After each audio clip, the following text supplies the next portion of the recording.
It's a beautiful Tuesday morning here in the city of Lagos. Good morning and welcome to Today in the News. My name is Ololade Adeomi. Let's get started first with the Vanguard newspaper. As a major headline on the Vanguard, it says the Tigers get $100,000 each. Flats national honors. Says Nigerian women have never failed nation in sport. Your win will inspire generations unborn. First Lady says sports sector set for greater heights, says Deco. You can find this story on page 8 of the Vanguard newspaper. Top banner says WAEC result only 38.32% of candidates passed English maths. You can find this on page 40 of Vanguard newspaper. Flash floods ground Lagos, businesses paralyzed. You can find the story on page 7 of the Vanguard newspaper. Smear campaign against Ojulari aimed at derailing oil sector reforms, says Group. You can find the story on page 8 of the Vanguard newspaper. Ojulari resumes work amid resignation rumor. You can find the story on page 9 of the Vanguard newspaper. PDP crisis temporarily over, Wike declares. You can find the story on page 11 of the Vanguard newspaper. Bottom banner says Project Tinubu has been fed to Southeast. Umahi says APC, ADC, Bika over attacks on Atiku, El Rufai, Obi, Amechi. You can find the story on page 5 of the Vanguard newspaper. US to international students, we will revoke your visa if you skip classes, leave program. And this story can be found on page 9 of the Vanguard newspaper. Entitlement, ex-soldiers shut down finance ministry. And lastly, Olubadan in council endorses Ladoja as 44th Olubadan. Away from the Vanguard, straight into the Punch newspaper. Major headline on the Punch says Ghana Baraje McAfee in tight race for PDP chair. Neck divided over Damagum's fate. Wike plots counter moves as PDP convention drama unfolds. Bottom banner says Olubadan, Ladoja awaits Makinde's nod after council nomination. $160 million fraud. Vietnamese police arrest two Nigerians and five accomplices. Fact to recover 101 billion naira from customs after audit report. Away from the punch, straight into the Nation newspaper. Major headline on the Nation says PDP heads for another crisis over congresses. Top banner says 38% of SSCE candidates mix five credits, including math, English. Women's rights group decries Sowore's attacks on police women. And on the front page of The Guardian, it says desperation heightens as 2027 campaign begins 15 months ahead. You can find the story on page 6 of the Guardian newspaper. Top banner says petrol soars to 955 naira per litre as NNPCL marketers hike prices. That's all we have on the front page of our newspapers today. Join us after the break for a quick analysis of some of our top stories. Welcome back. If you're just joining me today in the news, you're on Vanguard Live. My name is Ololari Adeomi. Joining me in the studio for a brief analysis of some of our top stories is Mr. Dayo Akintobi. He's a publisher at Ikeja GRA today, Ilupeju today, and Lekki today. Good morning, Mr. Dayo Akintobi. In the early hours of Monday, August 4th, 2025, Lagos experienced what we call a rainfall, triggering flash floods across major roads in the city. This has led to severe traffic gridlocks and submerged many homes across the state. Looking at the cries and pleas from people on social media about their homes and properties submerged in water, with a couple of them, blaming urban planning failures. Would you say this Lagos chronic flooding is a result of climate, driven weather, or there's like a systematic or systemic urban planning failure? It's a bit of both, actually. NIMET has warned us ahead of time that this year's rainy season is going to be severe, and as a result, we should take certain preemptive steps to minimize the impact of the flooding, including clearing drainages. That's why you see Lagos State recently has been trying to remove properties that are built on draining channels, because these are things that are responsible for flooding. But this has not come as a surprise. Let's remember that Lagos is a low-lying area, right? It is below sea level. So there is no way, whether climate change, whether whatever the case may be, Lagos is prone to flooding. Lagos and many other low-lying areas are prone to flooding. So there are certain steps that can be taken to mitigate the effects of severe weather like we've had in the last few days. And it's not over with. We're not out of the woods. Climate says it's 3 days of continuous rain. So we're expecting more of the same today and tomorrow. I will say one thing though, that some areas got hit worse than others. But on the mainland of Lagos, even areas that were flooded, the waters receded very quickly, because I think Lagos State has actually been proactive in trying to take procedural steps to address environmental hazards such as flooding. I think the fact that they've been clearing drainages, they've been sounding alerts. Remember recently they banned single-use plastic. Why did they do that? Because that's part of what clogs up the drainage, things like our plastic bottles, styrofoam, take away food packs and things like that. They banned the use of that completely. So I think the government on its own is doing what it can. But like you say, Mother Nature is a powerful force. So climate change, which of course is not just nature, it has a lot to do with our own lifestyle choices as well. But things like climate change, things like depletion of the ozone layer, global warming, all of those natural phenomena are playing a role in seeing to it that the weather is more adverse these days. But at the same time, I think man too plays a role. I think, for example, like on the island, for example, where the oceans have been pushed back, where land has been reclaimed through dredging, through sand filling, where the waters have been pushed back.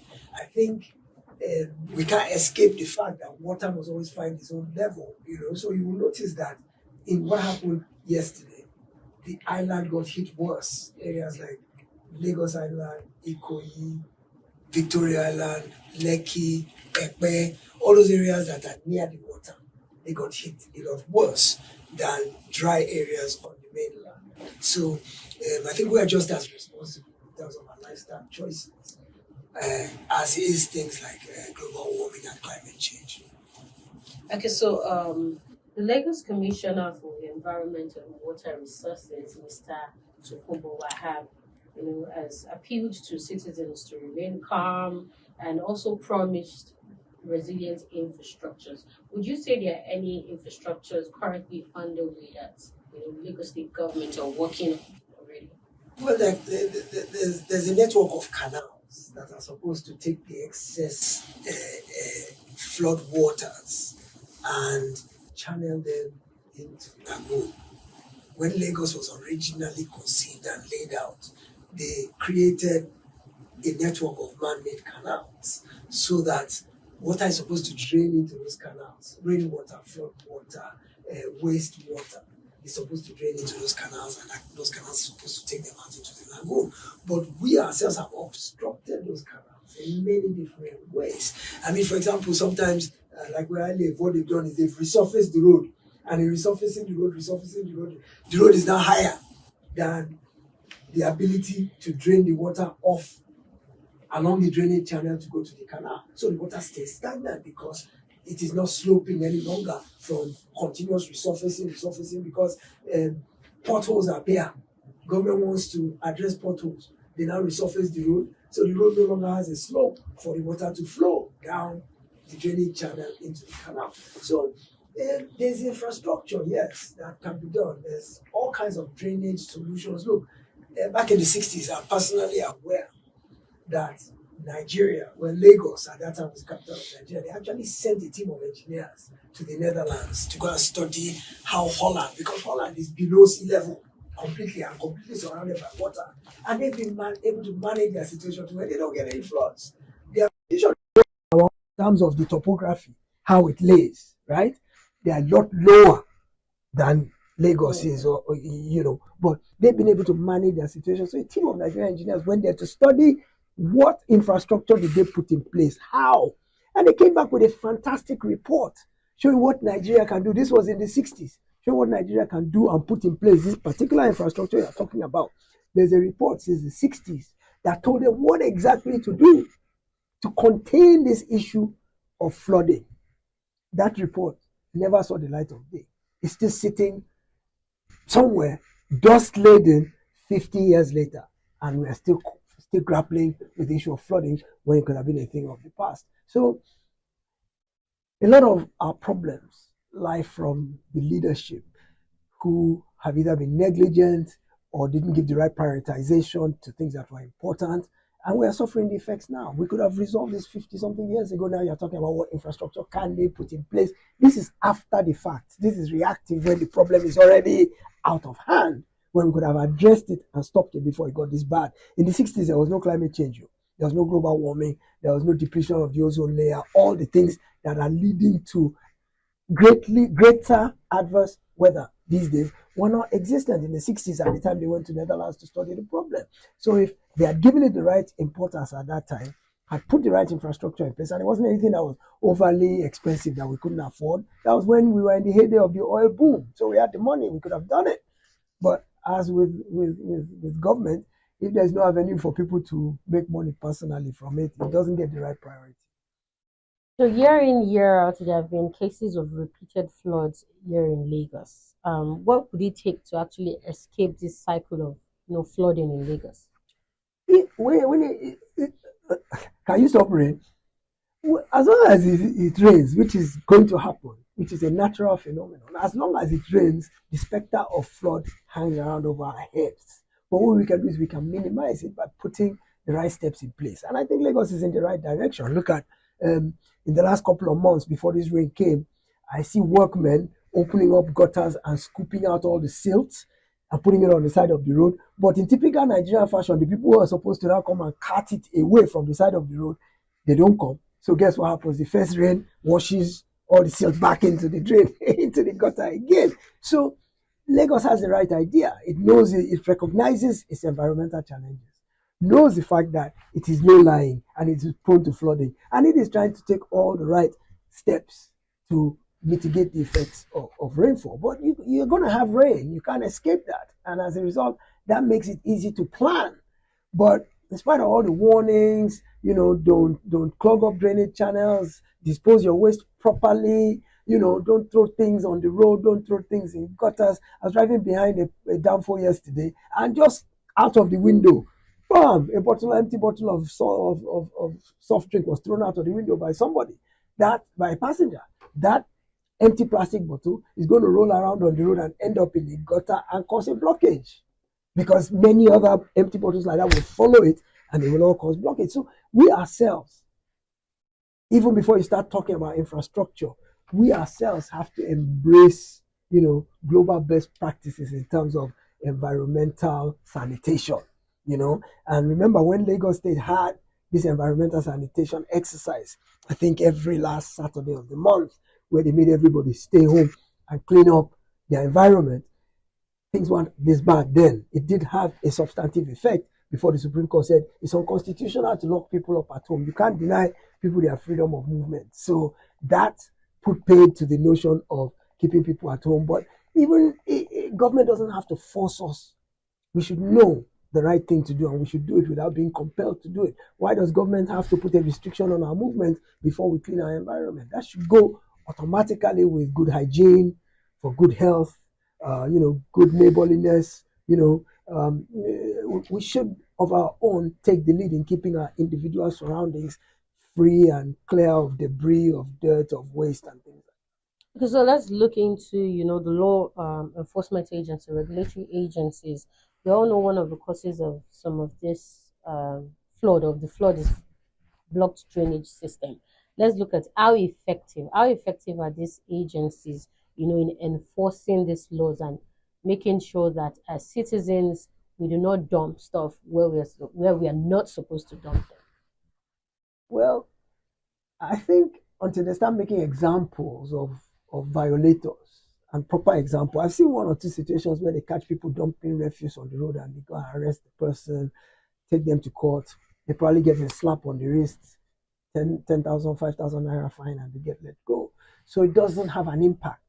But if they make a public example of some violators to where people know government is serious about enforcing this law. We have a lot of laws on our books. We have enough laws on our books that can compel proper behavior from us. But because enforcement is lackadaisical, there are enough laws on Nigeria's books to compel good behavior from all of us.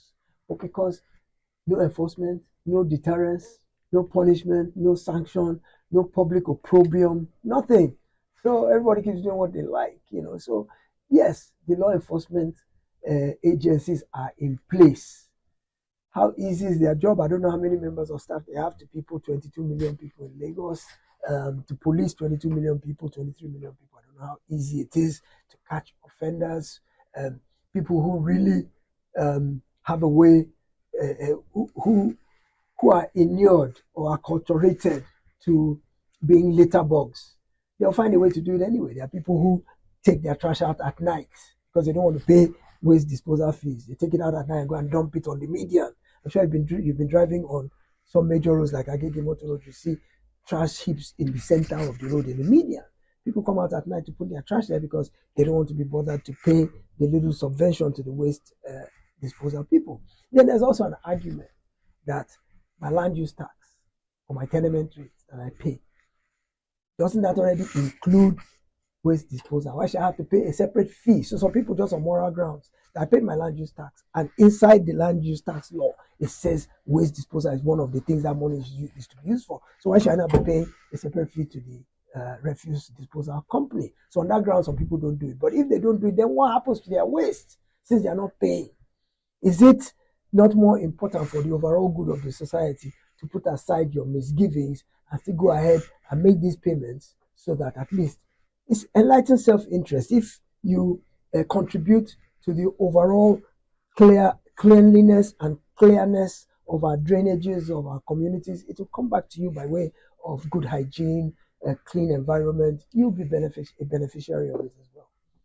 Okay, so away from that into a second story. On August 4th, 2025, voluntarily discharged Nigerian Army retirees from Quarter 1 and Quarter 2 of 2024 marched to the Federal Ministry of Finance in Abuja, barricading the main gate around 7 a.m. with chairs and canopies to block access to staff buildings. The protest stemmed from demands for unpaid entitlements, including gratuity, security debarment allowances, parking allowances, unpaid salaries, that have been withheld until today. Would you say there are systemic weaknesses that this protest has displayed in the Nigerian military pension system? So this is the army, right, that you're Yes, talking about, yes. right? These are people who put their lives on the line to defend the territorial integrity of the country. Many of them lost their lives in the process. Many got injured, got maimed. Many of them went to war. Even apart from the civil war, there were many who fought against Boko Haram, fought against terrorism. They've been injured in the process or they've been killed in the process. And the ones who survived, we should always remember that they put their lives on the line every day for us as a people, for the territorial integrity of the country and for protection of our lives and property. So I think it's unconscionable that it should get to a point where they have to come out to protest against not receiving their emoluments. But look at it though. Just yesterday and last week, people who just played football and basketball, right?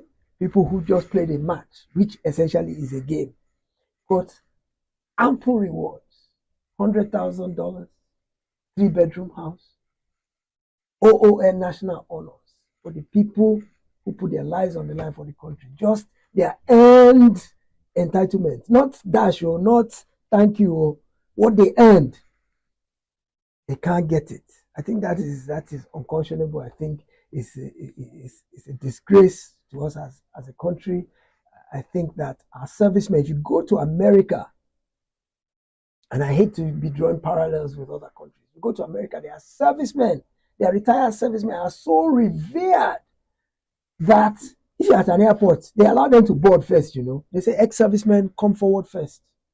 If you are in public transport, they allow them to ride for free because they appreciate the service to the country. Can you not imagine in such a place that their emoluments will not be paid? By the day they are retiring, that very day their check is ready. Now here we are with people since 2024, or I think they are 2024 batch. There are still some people who, from the Civil War, some soldiers from the Civil War are still fighting for their entitlements to today. And many of them are old, aged, and dying. So you're talking about systemic failures in the pension administration system without a doubt. Because if you look at it, how does pension work? They deduct a portion of your pay, then they match it. So let's theorize now and say you make 100,000. They take 10,000 out of your money. So you're left with 90,000 before taxes. That 10,000 they take out of your money, they're now supposed to add 10,000 to it. The whole 20,000 they should now send to a pension fund administrator to invest in shares, property, treasury bills, different investment instruments so that your money grows over time. So that by the time you're old and you retire, you have a nice pot to live on. So remember, they've taken 10,000 of your own earnings. So let's even say, okay, so the 10,000, the matching fund government wanted to give, let's say they didn't see it to give. How about my own 10,000 that I earned that you took? At least pay me that one. It's my money now. But here they are, decrepit, disheveled, hungry, some homeless, some with families, no entitlement, and now they are too old to be able to earn a living. They are debilitated because they've been in this rigorous endeavor. Being in the army is not, even if you don't go to war, the training on a daily basis, muscle building, doing jumping jack and olomokuya and all these funny things to get fit. It takes a toll on the body over time. So they are retired now. They've given their best years to the military. They can't go and earn a living. They can't do any hard labor anymore. This is the time when they should relax, put their feet up, enjoy the fruits of their labors. And Nigeria should revere them and honor them. They are the real heroes. Yeah, at least to me, they are more heroes than any sportsman can be. Yes, sports has its role to play. Sports is a unifier, teaches leadership skills, unites us, makes us happy. We're proud of our girls. Yes, the D Tigers and the Falcons, they made us proud on the global stage, on the regional stage. We are happy, we are proud. But it leaves a sour taste in the mouth that those who are our heroes in another aspect, and it's debatable as to which is more important, those who make you happy and smile, or those who keep you safe and alive? Which is more important? Do you want to start debating the philosophy of which one should take priority? But let's even say they are equal. So if you are already honoring some people for making us happy and making us proud, should we not similarly, at a minimum, honor those who have kept us alive and safe and kept our country safe from external aggression? And we even now use them for internal aggression as well against terrorists and bandits because the police are overwhelmed. So now it's the army that's even doing internal security as well. So how do you want to encourage other people to join the army now? They'll be looking at it and saying, hey, so this is my own fate. After I've given my best years now, when it's time for me to relax, the money I will use to survive, government won't give me.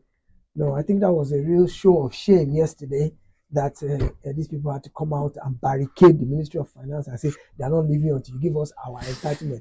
That's why it's called entitlement. It's not that show. It's not a gift though. It is what they earn and what they are entitled to. That's what the word entitlement comes from. They are entitled to it because they earned it. It's their right. They should get it. So, what role should institutions like the Ministry of Finance or even the presidency, play in proactively managing pension liabilities without leading to protests like this? Well, we have a budgetary process now through National Assembly, right? I'm not sure if we look at the 2025 budget, how much was captured for pensions, because it's a line item in any organization. Pension is an obligation. It is a liability. It is something you must pay. You've collected this money. You may have used it in the interim. You may have banked it, but it's a liability that you owe. It's just like a loan that you borrowed. You must pay it. It's an obligation. So perhaps all the way going back, you're talking about the presidency and Ministry of Finance. Perhaps it goes further back than that. Perhaps we should start looking as far back as when budgeting is done, that what allocations are made for pension for all our service people, police, civil servants, military, everybody who is due a pension. What allowance is made, the amount that is put aside for pension in every year's budget, does it cover the outstanding obligations?